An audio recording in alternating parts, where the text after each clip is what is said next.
নমস্কাৰ বন্ধু বান্ধৱীসকল, মোৰ ইউটিউব চেনেল নীলুজ আৰ্থলৈ আপোনালোকক স্বাগতম জনাইছোঁ। আজি ভাইটি, মই আৰু দেউতা গৈ আছোঁ ৰাণীত থকা বুঢ়ীগোসানী দুৰ্গা দেৱী মাৰ মন্দিৰলৈ।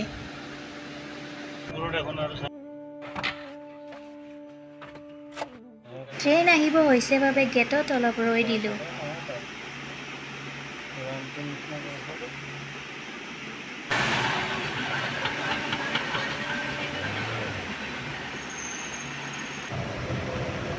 পাহাৰখনত থকা সৌৱা মন্দিৰভাগ দেখিছেনে? তালৈকে আমি গৈ আছোঁ।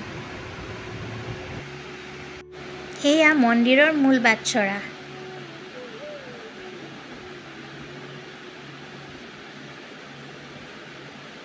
বাটচৰাৰ পৰা সোমাই আহিয়ে এই ভাগ গণেশ মন্দিৰ। ৰথৰ আকৃতিৰ গণেশ মন্দিৰভাগ চাওকচোন, ইমান বেছি ধুনীয়া।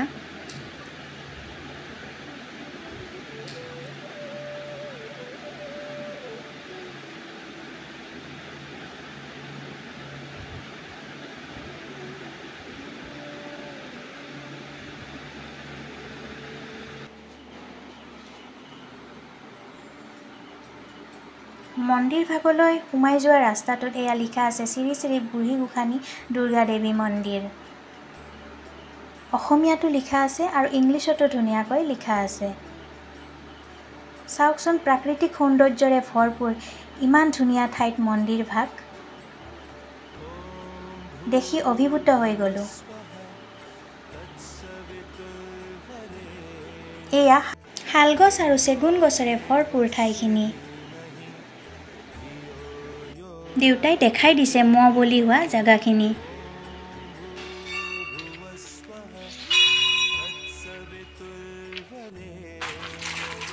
হাত ভৰি ধুই লোৱাৰ ধুনীয়া ব্যৱস্থা আছে। আমি মন্দিৰ ভাগলৈ সোমাই গ'লোঁ।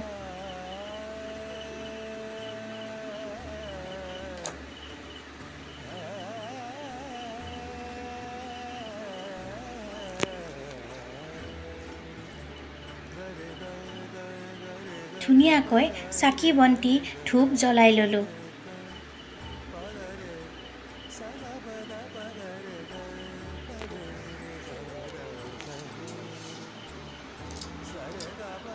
আৰু দেৱে আমাক ধুনীয়াকৈ পূজা কৰাই দিলে।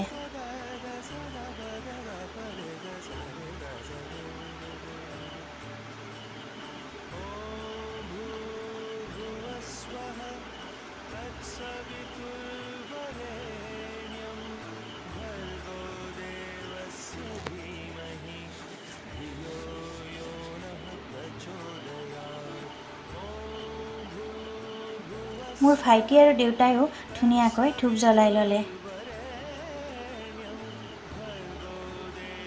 আমি আটাইয়ে দুৰ্গা মাৰ চৰণত সেৱা গ্ৰহণ কৰিলোঁ।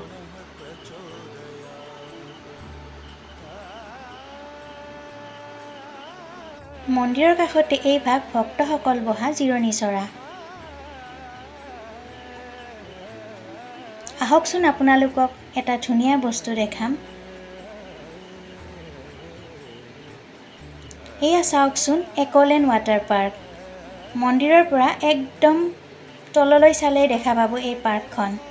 ৰাণী গেটেৰে সোমাই আহি একলেণ্ড যোৱা ৰাস্তাটো পাৰ হৈয়ে মন্দিৰ ভাগ যোৱা ৰাস্তাটো পায়। এইগৰাকী আংকলে আমাক ধুনীয়াকৈ বুজাই দিব মন্দিৰ ভাগ কেনেকৈ আৰু কি ধৰণে স্থাপিত হ'ল। আহকচোন শুনো।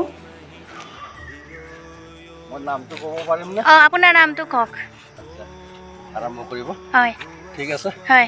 মোৰ নাম মাধৱ বড়ো। হয়, মই সজ্জনপুৰা গাঁৱতে থাকোঁ। হয়, আমাৰ সেই মন্দিৰটো হ'ল বহুত পুৰণা মন্দিৰ। হয়, এই মন্দিৰটো আচলতে আগতে মানে মই যিখিনি কথা ক'বলৈ গৈ আছোঁ, এইটো মুখে মুখে বাগৰি অহা জনশ্ৰুতিৰ আধাৰত ক'ব গৈ আছোঁ। এইটো আচলতে আমাৰ পূৰ্বতে মানে যিসকল অগ্ৰজে তেওঁলোকে কৈ থৈছে যে আমাৰ এইটো আচলতে নৰ বুলি হৈছিল এটা সময়ত।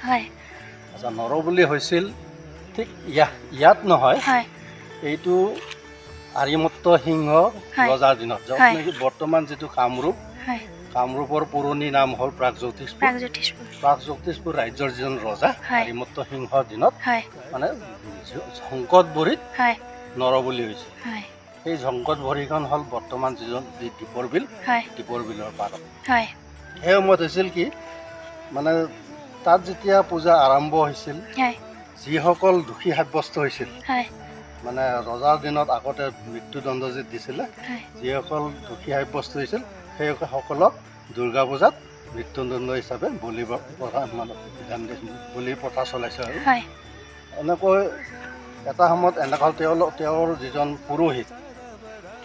পুৰোহিতজনৰ নাম আছিল নামটো আছিল ভেলকু পুৰোহিত পুৰোহিতজনৰ নাম পুৰোহিতজনৰ এনেকুৱা এটা পৰ্যায় পালগৈ তেওঁৰ যিটো থকা ঘৰ সেই থকা ঘৰটোৰ মানে জৰাজীৰ্ণ অৱস্থা হ'ল জৰাজীৰ্ণ অৱস্থা হওঁতে মানে সেই বৰষুণ পৰিলে মানে কি ধৰ থকা অসুবিধা হয় তে ৰজাক বহুবাৰ আপত্তি কৰিলে যে মোৰ ঘৰটো ঠিক কৰি দিয়ক মোৰ থাকিব অসুবিধা হৈছে কিন্তু ৰজাই মানে তেখেতৰ কথাত কোনো কাণ সাৰ নিদিলে যাৰ ফলত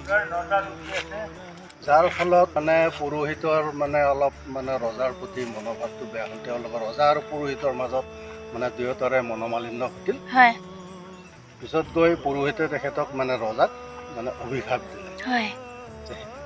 দিলে যে তেওঁ এটা সময়ত মানে অভিশাপটো তেনেকুৱা ক'লে তেওঁ মানে গোটেই ধ্বংস হৈ যাব তেখেতৰ মানে যিজন ৰাজধানী আছিল মানে ৰাজ্যৰ যিটো ৰাজধানী আছিল ধ্বংসজুৰি তেখেতৰ গোটেই ধ্বংস হৈ যাব বুলি এটা অভিশাপ দিছিলে সেই অভিশাপতেই মানে ভূমিকম্পত গোটেইটো বহি গ'ল তাৰপিছতে তাতেই মানে আৰিমত্ত ৰজাৰ পতন হ'ল কিন্তু আৰিমত্ত ৰজাৰ তিনিজনী ছোৱালী আছিল ধৰ্ময়ন্তী অয়ন্তী জয়ন্তী তিনিওজনে সেই ঠাইত নাছিলে আছিলে ওচৰৰে মানে অতি বুলি ঠাই এখন বৰ্তমান যিটো মানে ইয়াৰ মানে বায়ু সেনাৰ যিটো আৱাসগৃহ মাউণ্টেন চাইড সেইখিনি পুৰো নাম হ'ল অতি তাতে তেওঁলোকে আছিলে তেনেকৈ তেওঁলোকে বাচি গ'ল পিছত গৈ এনেকুৱা হ'ল যিহেতু দুৰ্গা দেৱী মানুহ নৰবলি হৈছিলে কেঁচাই খেতিও বুলিও